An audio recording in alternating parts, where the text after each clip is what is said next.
del domingo en Plaza San Pedro, pidiendo que por favor esto termine ahora antes de que sea demasiado tarde.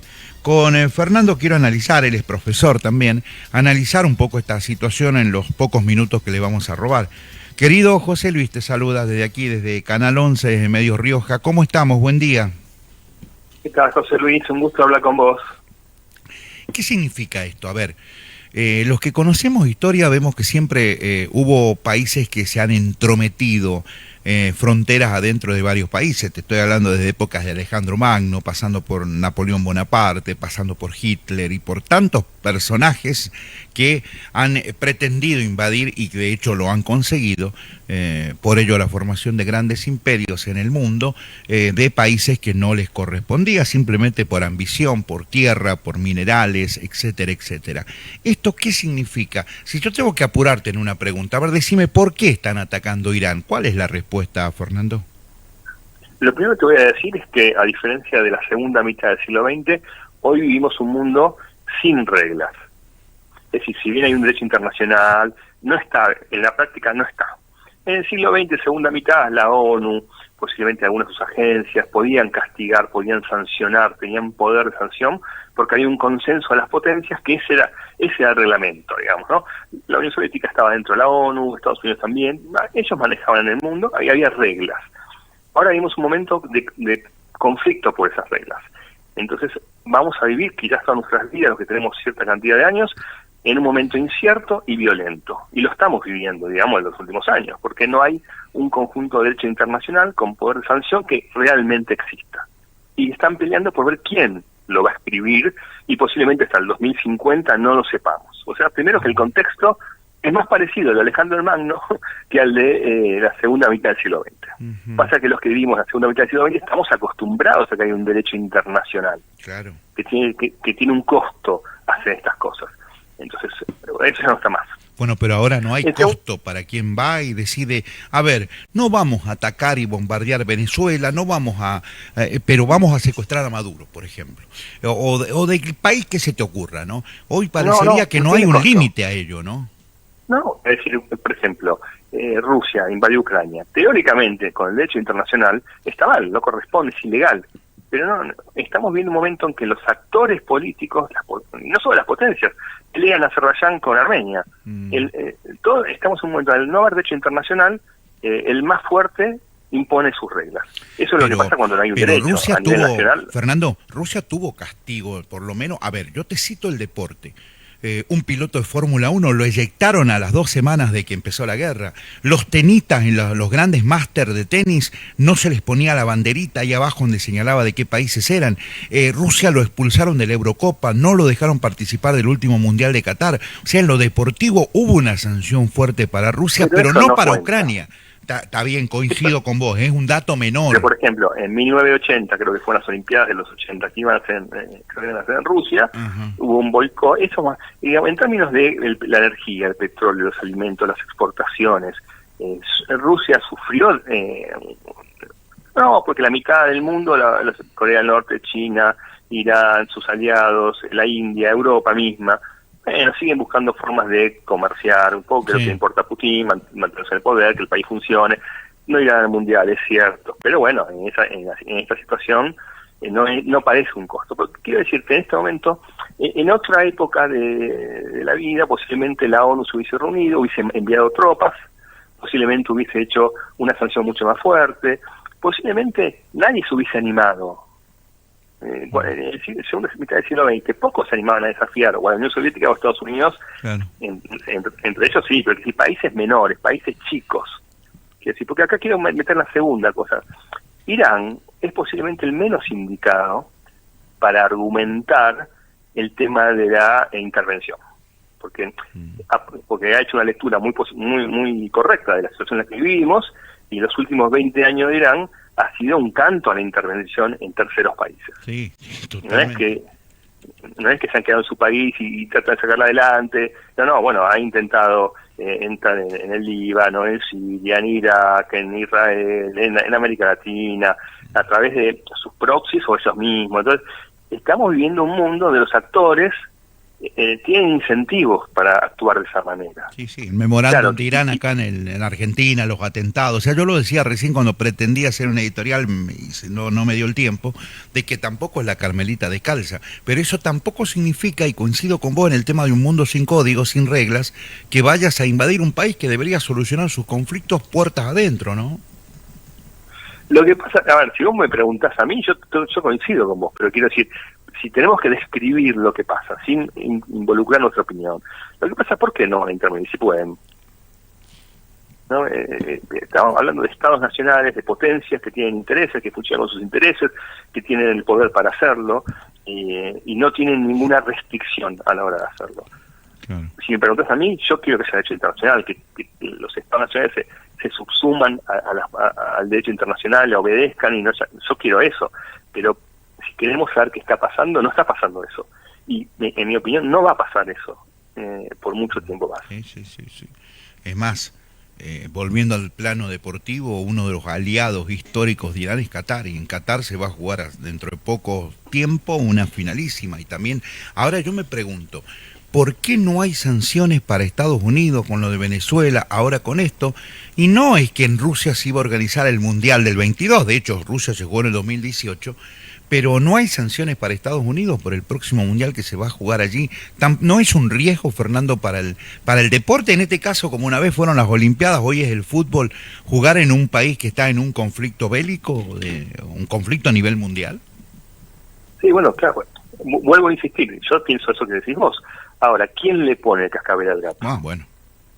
Cuando no hay una instancia superior de derecho que tenga capacidad. El derecho siempre importa no solo la letra, sino la capacidad de aplicarle y sancionar, ¿no? Porque estamos en la ley de la selva, donde sobrevive o como decían los gauchos del 900, o de los gauchos, o los guapos, perdón, del 900, el más taita. Vos imaginate, Argentina, en el siglo XIX, cuando no había constitución, que había una guerra civil, había conflicto por el poder. Sí. En este momento del mundo, estamos en un momento en que no solo no hay reglas legítimas, en el sentido que reconocidas por todos, sino que hay una disputa por ver quién escribe las que vienen. Entonces, lo que vas a ver y lo que estás viendo ya hace bastante tiempo es violencia, en todos lados. Donde agarras el mapa, quizás América Latina es un poquito más tranquila, pero sí, lo de Venezuela rompió un molde en América Latina donde veníamos. Lo que pasa que en América Latina vos tenés formas de violencia que no son estatales necesariamente. Claro. Porque esto es un símbolo del nuevo mundo. En el mundo del siglo XX, los que hacían política internacional eran los estados, o los organismos estatales internacionales, la ONU, la OEA. En cambio hoy tenés carteles, empresas, migraciones internacionales, pandemias, hoy tienes un montón de fenómenos transnacionales. Bueno, vos ves México, lo que pasó a partir de la muerte del Mencho. Vos tenés que organizaciones que parecen estados nacionales, que tienen militares como si fuesen estados, y actúan con una violencia como si fuesen estados, pero no son estados. Bueno, pero la historia lo marca así con la ETA en España, con Sendero Luminoso en Perú, o sea, tampoco es nuevo. Esto hasta el mismo cártel que encabezaba Pablo Escobar allá en los 80, 90, ¿no? Sí, lo nuevo es que, primero, tienen tanta importancia en el sentido de su impacto real, que el derecho del post-1945 no los contempla porque no existían en ese momento. Y en segundo lugar, fíjate vos estos carteles. Estos carteles compran los insumos en Europa o en China, lavan la plata en islas caribeñas, consiguen las armas en Rusia, tienen empleados en diferentes países de América Latina, te mandan por... Entonces, son empresas transnacionales que es muy difícil combatirlas desde un solo país. Claro. Entonces la violencia en América Latina se ha dado en general o por guerrillas, o la FARC en Colombia ahora, o todo eso que está en Colombia ahora, o por carteles, o por empresas. Es decir, hoy hay actores que no son estados, y en algunos lugares, como en América Latina, tienen más poder incluso. Hay que decir que en América Latina la tradición de enfrentamientos militares entre países es más rara. Ha habido guerras, pero es más rara, digamos, ¿no? Entonces yo creo que es un momento de violencia, es un momento en que va a primar la débil más fuerte, con consensos coyunturales y rotura de esos consensos, y después, hasta que en algún momento esto se pare. Lo último que te quiero decir, Trump llega con una idea, porque cuando asume Trump, que fue después del 7 de octubre, el ataque de Hamas a Israel, hay muchas potencias, la India, las potencias árabes, Estados Unidos, las potencias europeas, dicen, bueno, este mundo ya está demasiado desordenado, si dejamos que actores de segunda línea nos marquen el paso. Y Trump, en consenso con estas potencias, están empezando un momento de crear una mesa de grandes potencias y de sacarse de encima a los actores medianos y chicos que generaban conflictos. Venezuela, Irán, Hezbollah, etcétera. Modi estuvo en Israel hace 2 días, Modi es el primer ministro indio. Claro. Hay una alianza muy fuerte, hay India, Israel, Arabia Saudita, un corredor muy importante. Europa está retomando un poco esa idea geopolítica, Estados Unidos sin duda. Vamos ahora a un acuerdo coyuntural de un nuevo orden provisorio de los grandes del barrio. Sin China por ahora. ¿Qué pasa si como país te quedas afuera? Y acá te quiero preguntarle como una de mis últimas preguntas, ¿qué pasa con el papel en esa mesa de Argentina? Hoy con un presidente inestable como el que tenemos, bueno, opinión muy particular y personal, no sé cuál es la tuya respecto al gobierno de Milei, pero con un presidente inestable que depende de cómo amanece, ayer que hizo de su discurso un discurso de un barra brava, ¿qué papel juega Argentina en este mapa mundial de hoy, Fernando? Mira, papel global ninguno, salvo un poquito Brasil, un poquito México. Yo te diría que hoy por hoy a nadie en América Latina le da para estar en esa mesa, ¿no? Ahora, a nivel regional sí ocupa un lugar importante. Me parece que va a tener algo que decir a nivel regional Argentina, en este momento que también se van a discutir un montón de cosas. Me parece que el papel que tiene que jugar Argentina es más bien regional. Digamos, lo que pueda hacer Argentina hoy en el conflicto de Irán no tiene sentido, lo que pueda hacer en Ucrania, sí, puede ser testimonial, políticamente importante. Pero hasta ahí no va. Pero, digamos, lo que puede ser Argentina, Uruguay, Chile, Colombia, Ecuador, incluso algunos países europeos, no solamente latinoamericanos, es bastante, yo te diría, con poco impacto. Pero a nivel regional, me parece que es un momento complejo, un momento donde... Es más, Alemania mismo dijo que no va a participar en nada de esto. Sí, Alemania podría decir algo más, obviamente, pero yo creo que en este punto, fíjate que a Irán no lo defiende nadie. Irán pertenece a los BRICS. Está China, Rusia... Del que se fue el presidente Milei hace poco. Sí, están los BRICS. ¿Alguien movió un dedo de decir, che, muchachos? No. Es que Irán es como que cruzó un límite. Imagínate si Estados Unidos quisiera hacer lo que hace en Irán con Corea del Norte, China no se lo permitiría. China se involucraría directamente. Claro. Me parece que en este caso le están soltando la mano también porque nadie se quiere hacer demasiado cargo también de la historia reciente de Irán y nadie confía demasiado también en los ayatolás, ¿no? Sí. ¿Lo mataron o no, Jamenei? No tengo idea, dicen que sí, pero la verdad sí, lo sabremos niegan. Y por eso te digo, mira, la guerra es también la guerra de propaganda, ¿no? Sí. Por eso hoy hay que tomar todo con pinzas y dentro de un tiempo sabremos mejor las cosas. Ese es un invento de Hitler, la propaganda, ¿no? La famosa propaganda nazi. No, además, fíjate que hay un dicho que dice, cuando hay guerra lo primero que muere es la verdad. Sí, porque efectivamente parte de la guerra es la guerra de comunicación. Olvídate. ¿Cuántos años tenés, Fernando? 57. Entonces, como yo, estamos ahí, somos de la misma edad, ¿te acordás de las tapas de Gente y de 7 días y las revistas que decían vamos ganando y nos estaban cagando cuetazos? Sí, claro. ¿Te acordás? Y sí, porque los estados nacionales necesitan también mantener un consenso y un apoyo de sus poblaciones. Sobre todo en Estados Unidos, que entran elecciones en noviembre, hay elecciones cruciales y ya en poco tiempo más van a empezar a trabajar en la campaña. Que ya ha perdido Trump en algunos estados importantes que había ganado cuando fue electo presidente. Eso está en su peor momento en las encuestas y no puede darse el lujo de empezar a traer bolsas de soldados con soldados muertos. No puede, porque además su propia base electoral es la que lo votó porque él decía que no iba a entrar en nuevas guerras. ¿no? Bueno, contale a Bush cómo le fue después de ir a buscar petróleo y armas que nunca encontró, ¿no? Sí, yo te diría que en el caso de Trump, él sabe que un país del... Irán no es Venezuela, es un régimen muy históricamente consolidado, con una cantidad de territorio inmenso, con unas fuerzas armadas, la Guardia Revolucionaria muy armada. La única manera de cambiar el régimen que vos tenés desde afuera es invadiendo en forma terrestre y tomando el poder. Y después tenés que mantenerlo. Eso te lleva, como fue en Afganistán, muertos y recursos. Y Trump no quiere eso.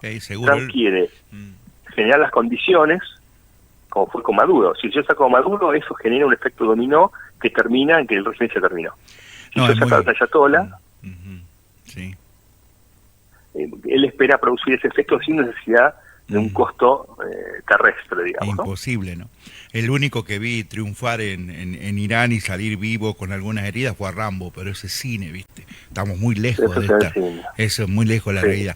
La última, querido profe, caso Nahuel Gallo. Esta mañana en el pase con el programa anterior hablábamos del tema, el rol que jugó la AFA, que ayer el presidente ninguneó a la AFA como si hubiera sido gestión del gobierno. Un caso que, bueno, a nivel, no sé si internacional, pero sí latino, llamó mucho la atención, ¿no?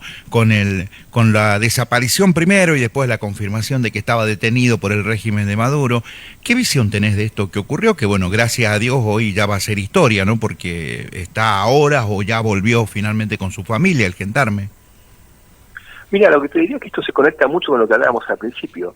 En el mundo de hoy hay organizaciones no estatales que a veces tienen más poder que los estados. Sí, acá tenés y el algo tema tiene AFA. poder es la FIFA y en este caso la AFA, son organizaciones no estatales, pero con un poder, con unas redes de contactos internacionales, con una influencia mediática, con un nivel de financiamiento que los pone como actores internacionales. ¿Sí? En este caso, efectivamente, lo que dicen los medios es que el Chiquitate tenía un vínculo muy afinado con el presidente de la Federación Venezolana de Fútbol, que era un ahijado político de Delcy Rodríguez. Delcy, lo contaba esta mañana, sí.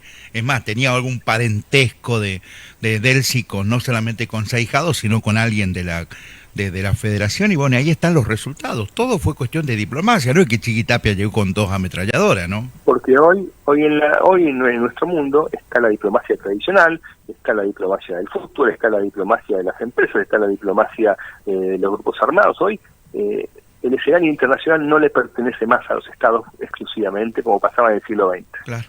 Hoy el mundo, el escenario internacional le pertenece al que puede estar ahí, y la AFA mostró que puede, ¿no? Efectivamente, después haremos las lecturas, porque le conviene, efectivamente, el gobierno de Milei no es amigo de Delcy, entonces no se lo dieron a Delcy, no se lo dieron a Milei, y se lo dieron al Chiquitapia, que es amigo de ellos y que necesitaba un favor para tener un poco de oxígeno en momentos que estaba muy muy golpeado. Bueno, esas son lecturas, pero quizás la lectura más internacional es estos nuevos actores, que no son tan nuevos porque son muy importantes, que no son estados. ¿Con qué derecho, en el sentido de derecho internacional, están regulados? Claro. ¿No? Bueno, tendrían que estar en la ONU, organizaciones no estatales. Todas estas preguntas que están en el ambiente son las que se responderán en el momento y van a dar lugar al nuevo derecho internacional, que bueno, quizás para otras generaciones, no para la nuestra. Excelente análisis, un placer, mi querido profe, haber charlado contigo. Espero